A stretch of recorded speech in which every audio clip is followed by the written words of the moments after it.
2022년 8월 31일 수요 예배를 하나님께 드리겠습니다. 기도하시겠습니다. 거룩하신 하나님, 우리들을 거룩하게 구별하시고 하나님의 자녀를 삼아 주셔서 감사드립니다. 오늘 예배의 자리에 나오게 하심 또한 감사드립니다.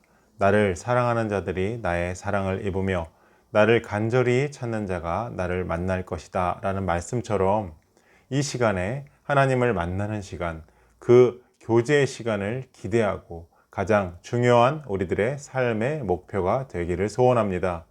성령께서 인도하여 주시고 영적 예배의 시간이 될 수 있도록 함께하여 주시옵소서. 이 모든 시간을 주님께 맡기오며 예수님의 이름으로 기도드립니다. 아멘. 사도신경으로 신앙 고백하도록 하겠습니다.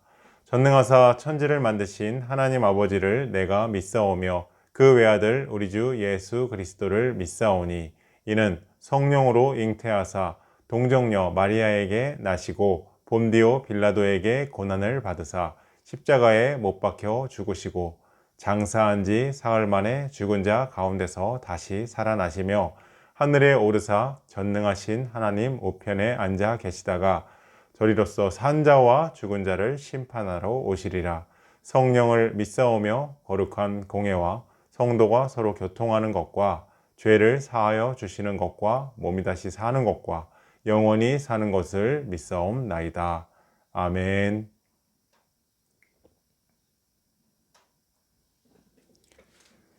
만약에 하나님께서 과거와 현재, 미래를 막론하고 약속을 지키시는 신실하신 하나님으로 우리 곁에 계시지 않는다면 우리의 구원은 벌써 오래전에 옛것이 되어버렸을 것입니다. 그러나 하나님은 결코 그런 분이 아니십니다. 알파와 오메가가 되시고 언제나 동일하신 분이십니다. 아멘. 그러기에 주님에게는 과거나 현재나 미래가 따로 없습니다. 그럼에도 불구하고 그런 은혜 속에 살아가는 우리들은 아침, 저녁, 시간, 순간마다 변하는 모습이 아닐까요? 우리의 신실함은 마치 안개와 같습니다. 오늘 성경을 보시면 한 시대와 또 한 시대의 삶의 모습을 비교하면서 기록하여 우리에게 보여주고 있습니다. 첫째 시대는 사사가 통치하던 시대입니다. 18절은 이렇게 말하고 있습니다.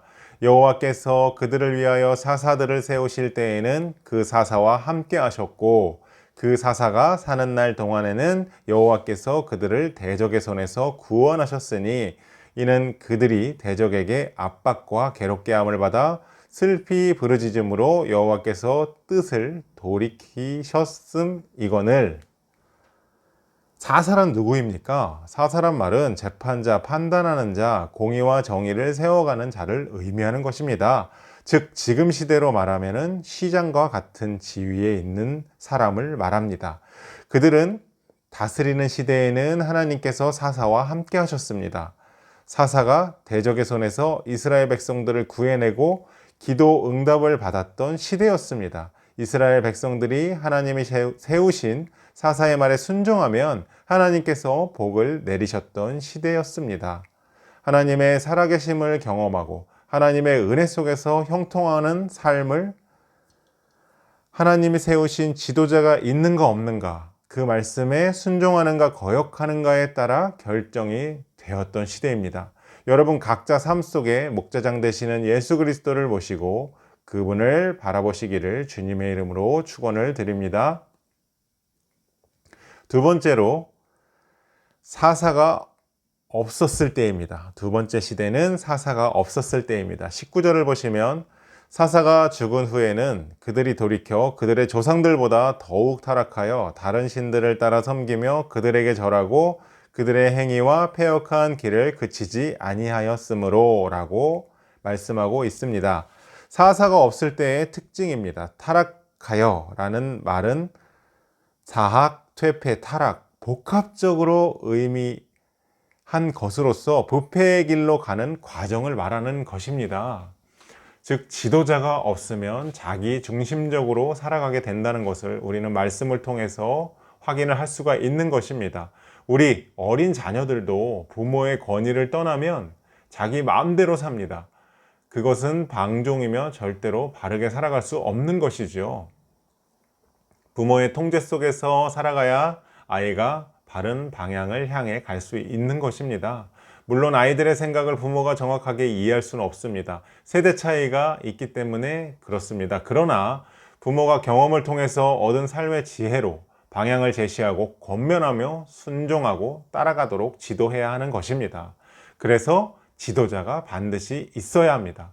지도자가 없을 때는 자신의 쾌락이 삶의 기준이 됩니다. 그래서 타락의 길, 퇴폐의 길, 사악한 길로 갈 수밖에 없는 것입니다. 그래서 결국 자기 쾌락을 충족시킬 다른 신들을 따라가게 됩니다. 하나님을 떠나서 다른 신을 따라가는 것입니다. 패역한 길을 그치지 않았다는 것은 지속적으로 범죄했다, 지속적으로 하나님을 떠나갔다는 의미입니다. 지도자의 말을 듣고 살 때와 자기 마음대로 살 때의 결과가 너무나 다른 것을 볼 수 있습니다. 신앙에는 적당히가 없습니다. 신앙의 회색지대나 중간 노선이라는 것은 없습니다. 하나님은 적당한 것을 인정하지 않으시죠. 순종 아니면 불순종이 있을 뿐입니다. 엘리야가 갈멜산에서 바알과 아세라 선지자 850명과 홀로 싸울 때에 엘리야가 이스라엘 백성들에게 한마디를 던집니다. 너희들이 어째서 바알과 하나님 사이에서 머뭇머뭇하느냐. 머뭇머뭇 거린다는 말은 본래 어원적인 표현으로 볼 때 갈짓자를 그린다는 말입니다. 이스라엘 백성들의 모습이 그랬습니다. 하나님 쪽에 섰다가 바알 신 쪽에 섰다가 하면서 중심을 잡지 못하고 갈짓자의 인생을 살아갔습니다. 우리는 어떻습니까? 세상과 하나님 사이를 갈짓자의 걸음으로 걸어가면서 회색지대를 걸어왔던 연약한 모습이 아닐까요? 이것은 한마디로 시간 낭비입니다. 왜 똑같이 주어진 시간을 낭비하면서 살아가야 하는 것입니까? 초지일관 하나님의 말씀에 순종하며 따라가야 하는 것입니다. 이것이 우리가 살 길이고 승리할 수 있는 길입니다. 성경은 사사 없이 자기의 마음대로 살았던 시대의 결과를 보여주면서 우리의 삶과 비교하기를 촉구합니다. 자기 중심적인 삶은 실패의 삶임을 가르쳐주면서 돌이켜 주님께로 가는 것이 살 길이며 승리의 길이라는 것을 가르쳐 주고 있는 것입니다.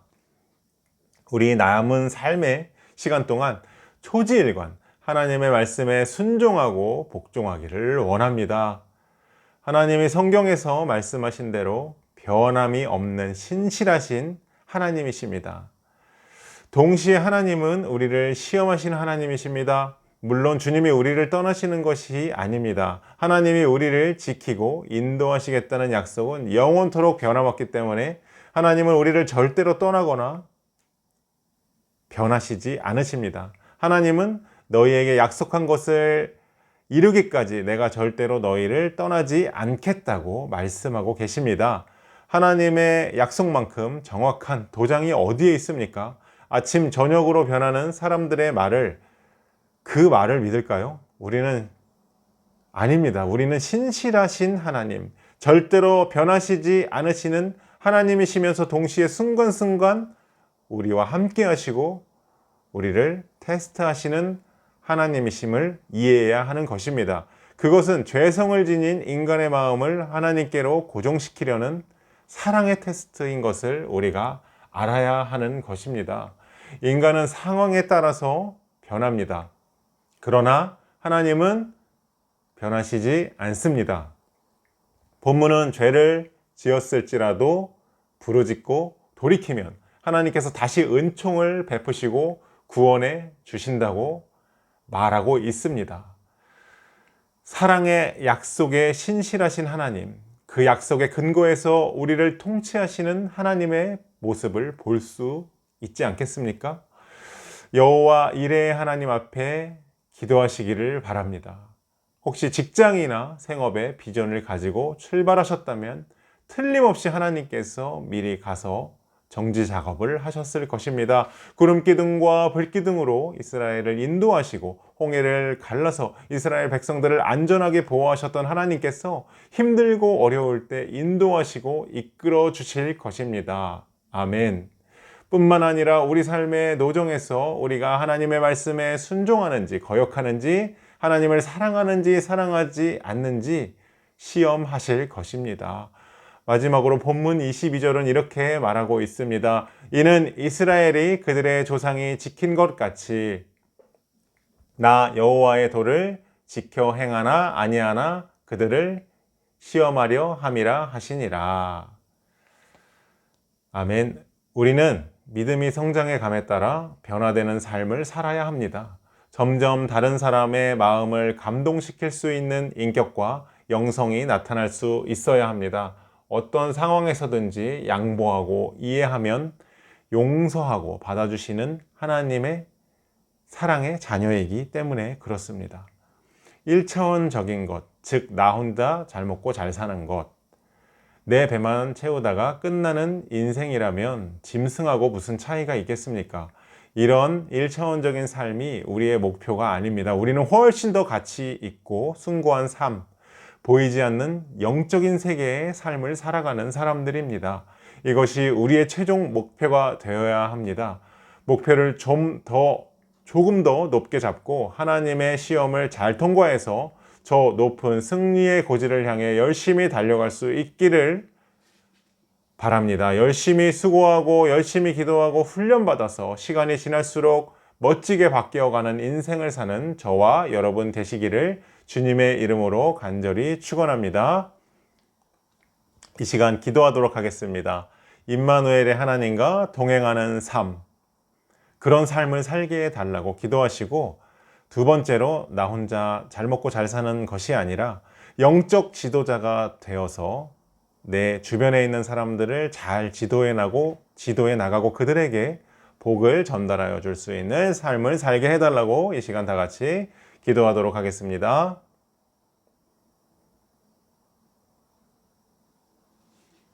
주기도문 하겠습니다. 하늘에 계신 우리 아버지여, 이름이 거룩히 여김을 받으시오며 나라가 임하옵시며 뜻이 하늘에서 이룬 것 같이 땅에서도 이루어지이다. 오늘날 우리에게 일용할 양식을 주옵시고 우리가 우리에게 죄 지은 자를 사하여 준 것 같이 우리 죄를 사하여 주옵시고 우리를 시험에 들게 하지 마옵시고 다만 악에서 구하옵소서. 대개 나라와 권세와 영광이 아버지께 영원히 있사옵나이다. 아멘.